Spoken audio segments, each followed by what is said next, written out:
Nag-aalab na ang puso ng sambayanang Pilipino, Luzon, Visayas, Mindanao, mga OFW, Muslim, Kristiyano at iba pang relihiyon. Milyong-milyong Pilipino ngayon ang nagkakaisa upang ipadama ang kanilang pagmamahal at pagsuporta sa nag-iisang Pangulong nagpadama ng malasakit para sa ating lahat at para sa bansang Pilipinas. Sa dami na nung naging Pangulo ng ating bansa, tanging si Tatay Digong lamang ang minahal ng mga Pilipino ng ganito. Kaya bilang ganti ng mga Pilipino sa malasakit na ibinigay niya at pagmamahal sa ating bansa, saan mang sulok ng Pilipinas ngayon, makikita ninyo ang pwersa ng Pilipino, ang pwersa ng pagkakaisa, pagmamahal sa nag-iisang presidenteng nagmahal ng tunay sa ating mga Pilipino at sa ating bansang Pilipinas.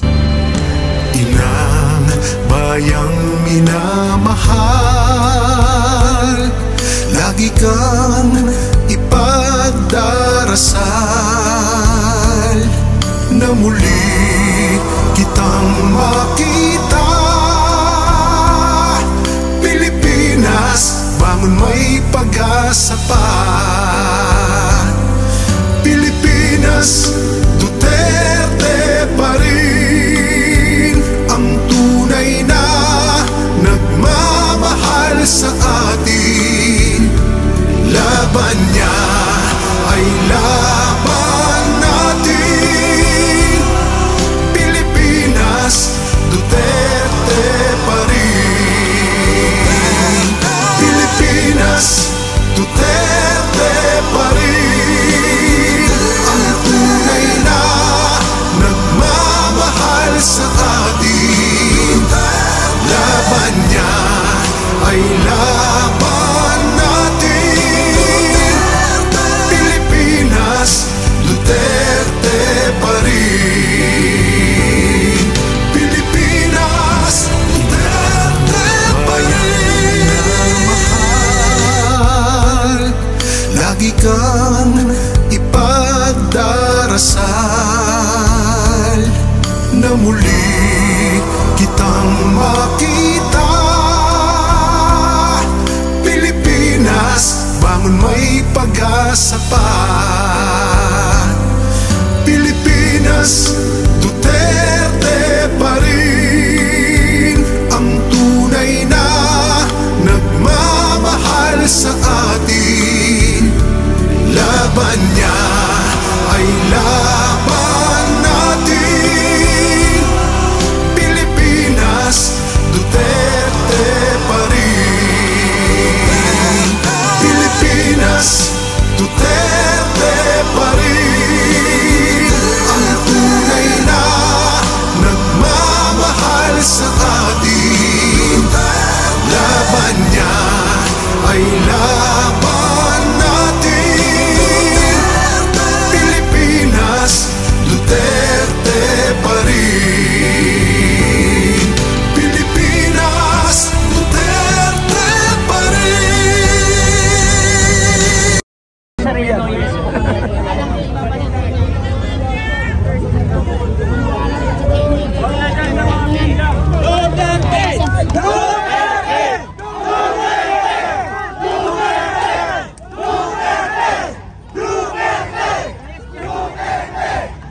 Bismillahirrahmanirrahim. Alhamdulillahi Rabbil Alamin. Assalamualaikum warahmatullahi wabarakatuh. Waalaikumsalam. Takbir! Allahu Akbar! Allahu Akbar! Gusto ko lang ipaalam sa inyo, no? Yesterday, I was requested to craft a petition, no? For certiorari prohibition with prayer for preliminary injunction and TRO, supposedly for Senator Bato de la Rosa only, no? So, ang strategy sana was mag-file ako in the morning, but then something happened pagkagabi.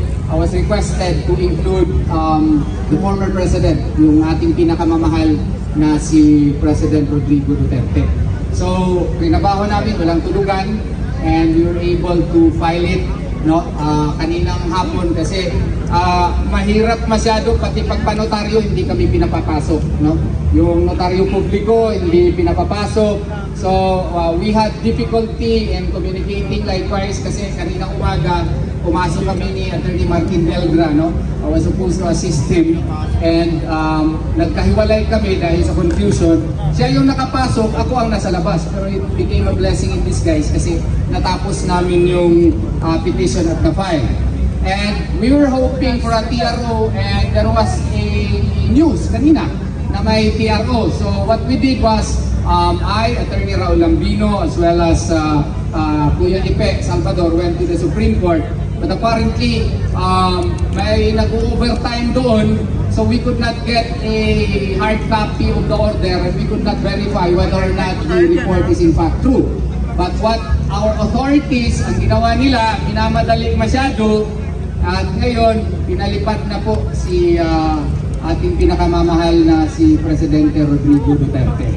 Yun po ang nangyari ngayon, and even if there is a TRO, no, ang mangyayari dito, ipatuloy pa rin namin ang kaso, but we will advise the lawyers that will be handling in The Hague, Netherlands, that we are insisting na wala na pong jurisdiction ang International Criminal Court po dito sa ating bansa.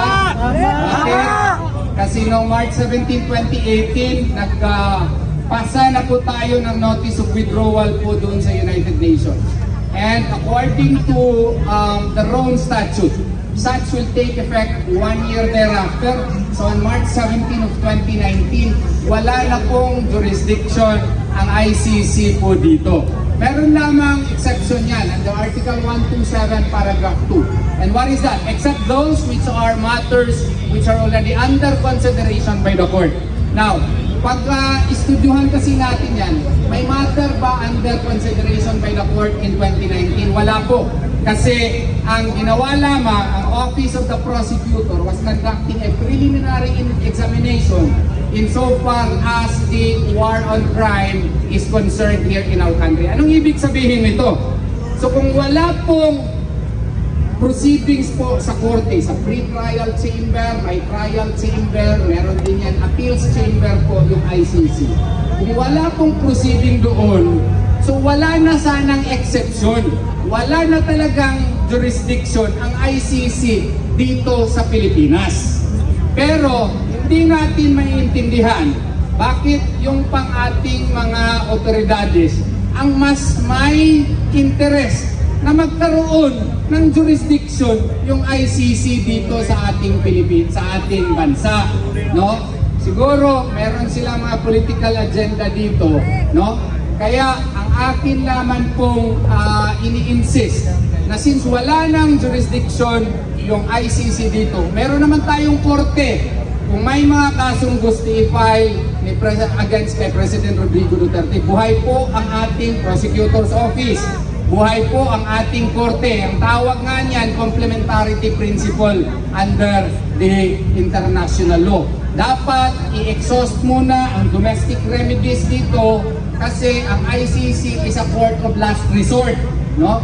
Eh ang ginawa ngayon, parang nagiging first resort na ang ICC. Mali na mali po, no? Tama ba ito? Hindi po ito tama. Kaya nga po, yung ating mga lawyers, kasi dinala na talaga siya doon. Ipatuloy natin yung kaso natin dito, no? Kasi parang kidnapping po ang nangyayari, eh. Kasi granting for the sake of argument, pasensyahan na ninyo kasi ako po ay law professor, minsan sige ko in English, no? Makalimot ko nga Bisaya man day tangdag ko, no? Ang rule sana under Rule 59 Section 2, ang gagawin is kung merong arrest warrant yung ICC, yung tao pong may kaso ay dapat idulog muna sa competent local authority para yung competent local authority, yung korte po, i-determina kung valido ba talaga yung warrant, kung sinunod ba yung karapatang pantao ng akusado. Hindi po ito ginawa. Dire-diretso na para kung meron na kayong, di ba, decree of divorce galing Japan.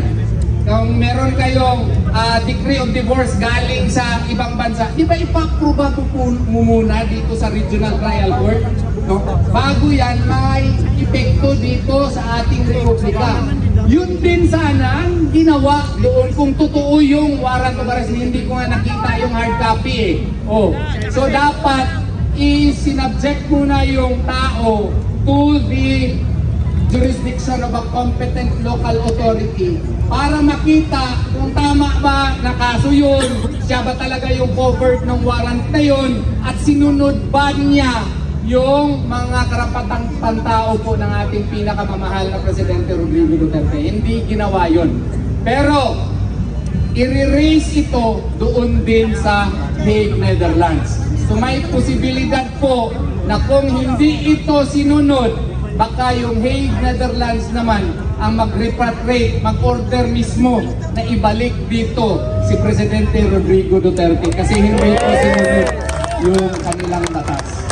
So, ang request namin sa inyo, idua natin si Presidente Rodrigo Duterte. We will pray hard for him so that his lawyers in Hague, Netherlands will be able to defend for his rights and they would be able to assert his rights in the court in Netherlands at saka ipag-pray din natin, idua din natin ang ating bansa. Kasi parang ibang-iba na ang ating bansa ngayon, no? Ibang-iba na talaga. Kaya ito lang ang ating bansa, kailangan nating mahalin at kailangan natin na siguro ngayong eleksyon, wag na tayong magpabudol-budol pa. Suportahan natin, vote straight tayo. Anong sabi ni Tatay Digong? Yung mga senador niya dapat botohan natin lahat. Kasi baka ang gagawin po ay sunod na naman nilang itira ay ating pinakamamahal na si Vice President Sara Duterte. Baka i-trial, ipa-impeach. Mabuti talaga na kung yung ating mga kandidato, iluklok natin silang lahat doon kasi sila po ang magdidepensa kay Vice President Sara Duterte. Iboto din natin yung mga party list na sinabi ni Tatay Digong na bubutuhan natin. Pero isa lang ha, baka bubutuhan ninyo silang lahat, ma-void yung boto nyo. Pili-pili kayo. Alam naman ninyo kung sino yung inendorso ni Tatay Digong. No? So, kailangan makapasok din sila doon sa Kongreso kay para yung Quadcom, no? Sila na naman ang mag-iimbestiga kung anong nangyayari sa mga bilyones na nawawala sa ating bansa. Di ba tama yun? So magkaisa tayong lahat. Let us show to these people that the voice of the people is the voice of Allah subhanahu wa ta'ala. Maraming salamat po sa inyong lahat. Duterte! Duterte! Duterte! Duterte!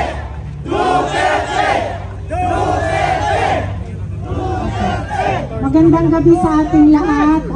Ako po pala si Astra Pimentel Naik, Membership Committee Chairperson ng PDP Laban. Kailangan ko lang magsalita kasi meron tayong panawagan. Di ba nasabi nila kanina ni Kuya Jay na nakalipad na si Pangulong Duterte papunta ng Dubai kasi kailangang mag-refuel